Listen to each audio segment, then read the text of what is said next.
Council করতে আয়োজিত আজকের এই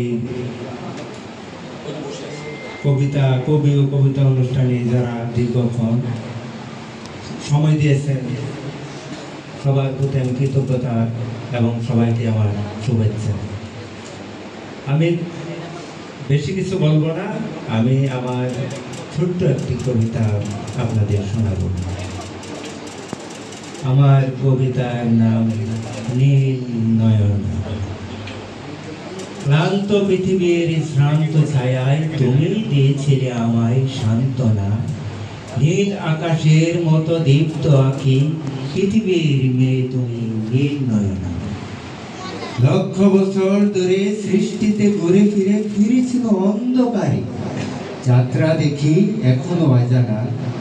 সেই নীল চক্ষু ইশারায় তুমি ডাকিলে আমায়, পৃথিবীর মেয়ে তুমি নীল নয়না।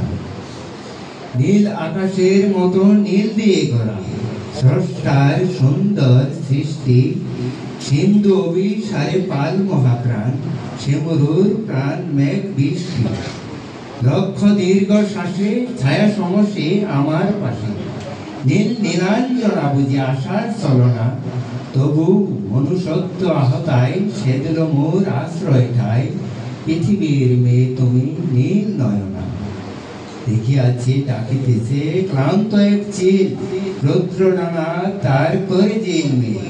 অপূর্ব সুন্দর চারু কারু গড়া, নীল সায়রের মতো চোখ খানি নীল। রাত্রির রজনীর পূর্ণিমার ঘাটি, ছায়াপথ দেশের ছাতার জ্যোতি। মোনালিসার সৌন্দর্যে চারু কারু শৈলী, আলেখ্য এথেনা মূর্তি। নিথুরিয়া বনের ক্লান্ত বিহগ, নিশীত রজনীর পেশার ছুত।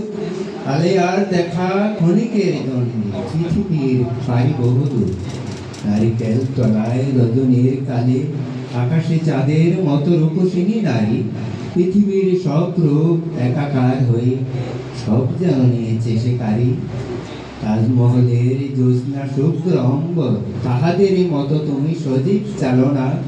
পৃথিবীর এই সৌন্দর্য তাই সে দিল মোর আশ্রয় ঠাই, পৃথিবীর মেয়ে তুমি নীল নয়না। ধন্যবাদ সবাইকে।